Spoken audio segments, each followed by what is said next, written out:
Hello, I'm Debbie Bell Hosking for FinextraTV here in our virtual studio, bringing you the Predict 2025 USA series.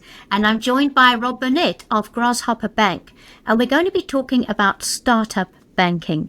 So Rob, a big welcome to our virtual studio. Thanks so much for having me, Debbie. I'm really excited to be here. Well, I'm excited to be talking about startups, and I can only imagine that as a startup, there are just so many decisions to consider, and choosing the right banking partner must be one. So how do you choose the right banking partner, one that is going to meet your specific needs, and also one that you can trust? Yeah, that's a great question. And, as you said, right, when you're in a startup, kind of one of the inherent features of being in a startup is the thousands of decisions you have to make, and you have to make them rapidly. So for any founder, whether they're experienced or they're starting a company for the first time, there's going to be about 1,000 decisions, probably a lot more, that they need to make. And a banking partner is one of those decisions that a lot of people might not have considered or thought deeply about, but it's actually a really important one. And so, I think when you're thinking about this choice, you want to think about a couple of things, but one of the biggest things you want to think about is not only that first decision, right? You have to make the first decision of which bank am I going to go with? How am I going to hook up to my payment systems and things like that? But you also want to be thinking deeply and thoughtfully about how many decisions am I going to have to make with that partner in the months and years ahead? So, if you're working with a partner that's very tech-enabled, that allows you to automate a lot of processes, that allows you to review your, whether it's, the payments you've made or your financial statements and things like that, and you could do all that automated, it's going to remove a lot of those decisions from a founder or the finance team in your company going forward. If you work with an institution that's a little more manual, things like that, you might have to make a lot more small little decisions along the way. So one thing I like to advise founders on is, as you're thinking about this first, this is one of the first things you do when you start a company. You incorporate, and then usually the second thing you do is open a bank account. A lot of people are tempted to just go down the street to whoever's got the closest branch and just open the account. But I think taking a little bit longer on that first decision is going to save founders and founding teams a lot of grief and just simply time. Over the long run, if you get the right partner who's going to allow you to operate your financial stack, however that looks for your business, in a really smooth, efficient, and automated way in a lot of cases. And if you've got so many decisions to make, if someone can help you make less in a way that's secure and safe, then I can only see that as being something they would want to consider. But let's talk about making the wrong decision with a partner. Sure. Particularly in the case of a US startup who's looking to place investments. What is the big risk there of choosing the wrong partner? Yeah, I think there's kind of two big buckets of risks, I would say. So the first is kind of the big systemic risk. Whenever you're talking about money, you have to think about those big systemic risks.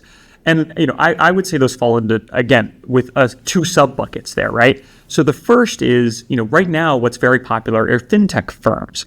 Fintech firms are usually not actually banks, but they are, skin that sits on top of partner banks in the background. They connect those things, and they often have really great features that allow founders to make fewer decisions or automate more processes.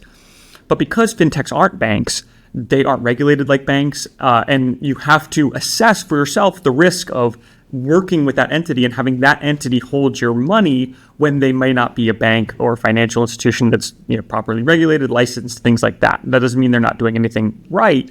It just means that they're going to have different standards that they're held to. And then on the banking side of things, we all saw, in the last couple of years with SVB and First Republic, there is systemic risk to banks in general. And so understanding that, making sure your funds are covered by FDIC insurance. A lot of banks like Grasshopper have programs now where we can FDIC insure up to $150 million, not just the $250,000. So understanding those big chunky risks that are probably low risk, but if they happen are quite, they're quite existential to a startup's survival. And then there's what I'd call kind of the everyday risks of working with whatever partner you're going to pick. Is it a partner you can call on the phone so someone will actually pick up, a human being, and know who you are and be able to answer your questions quickly and easily? Are you going to connect your bank or fintech with the proper accounting software so that you can file reports easily and report to your investors? Things like that. Are you going to have proper accounting of all the funds going in and out of your business, employee expense reports, things like that? So, you always want to consider those big existential risks and make sure you understand, even though you might not have a lot of control over what happens kind of in the market, in the kind of broader economy. But then you want to understand those kind of everyday risks to a founder. If you're spending every day trying to figure out where your money is going, that's going to drain from your business. That's going to drain your ability to move forward in a really kind of quick and efficient way. Whereas if you have a really strong partner where you can call them on the phone, it's something I really like to emphasize. Can you actually talk to a human being who knows who you are? And then can does the system just work in a way that works with your financial stack so that things are moving and automated and working well? What I'm hearing from you, Rob, is as a startup, trying to make that process frictionless, I suppose, to use a banking term, and also having access to all that information. So is it another risk, perhaps, though, of over-analysis and also not having the right information readily available? What tools are there out there for businesses, startups, that they can use to overcome this? Yeah, I think it's a really good question because one thing, I was talking to another founder just the other week, and something he said really stuck with me is for most founders, they'll only ever pick a bank once, maybe twice, maybe 3 times if you start a couple different companies. You might only pick an HR software once or twice. You might only pick a accounting software once or twice. Whereas there are now a kind of great rise in firms, whether they be outsourced back office firms, fractional CFO firms, and even just websites that have a lot of information where the experts can tell you what to do. So, there's a partner of Grasshopper Bank called Levy. Levy outsources they outsource kind of back-end operations, that kind of nitty-gritty, make the trains run on time work. And what they say is, listen, we've done 1,000 integrations with banks. Just ask us and we'll tell you all the pros and cons, and you can make one decision and be done. Whereas as a founder, you don't want to sit in on sales calls with 5 different banks, 5 hours of your time, and then try to make a decision with based on your own intuition.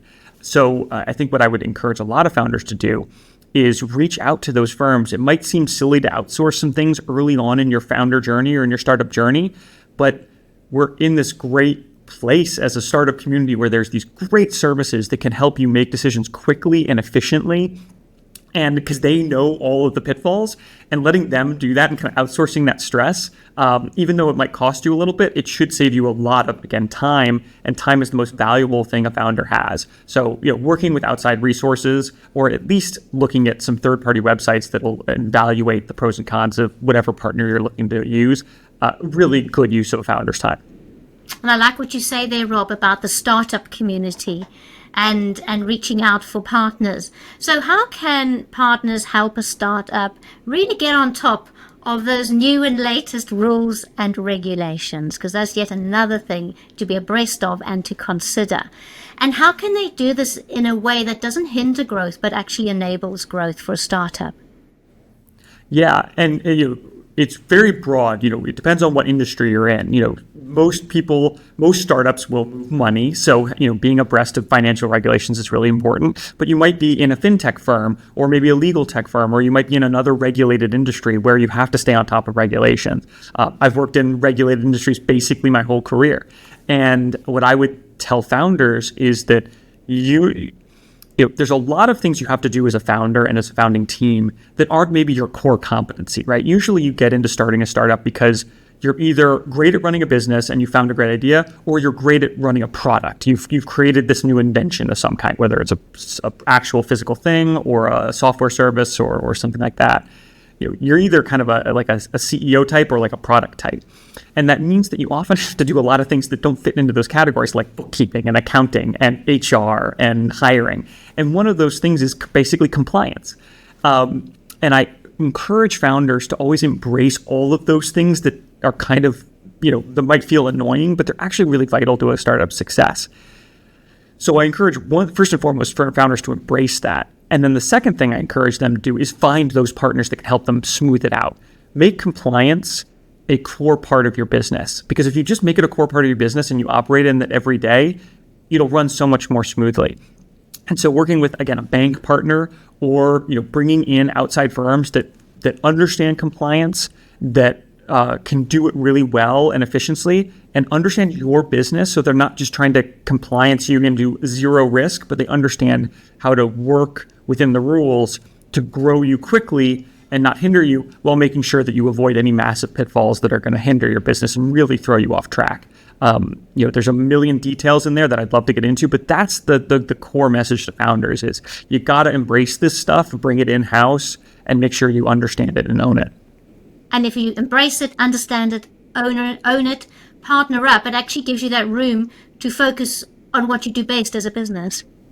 Exactly. And it gives you a really great moat around which, if people are just annoyed by it, and, all those other founders out there in the same business as you who are annoyed by compliance and treat it as this annoying thorn in their side, they're not going to embrace it, and it's always going to slow them down. Whereas if you can really embrace it and bring it inside, you own it and you make it part of your everyday business process, you can become good at it. It becomes something that's not a thorn in your side, but it's just part of doing business. And that allows you to build a moat around your business because you're good at it. You're moving forward. You're getting things done, where everyone else is just annoyed every time this thing comes up, and it just slows everyone down and drains morale. Great. Wow. Good advice. And it's so interesting to have this conversation about the startup community. It's not one we often have. And I can just see from your energy, Rob, we could actually keep going. But unfortunately, we only have a one interview slot here in the virtual studio. So thank you so much for your time. It's been really interesting, Rob. Thank you. Well, thank you so much, Debbie. I really appreciate being here.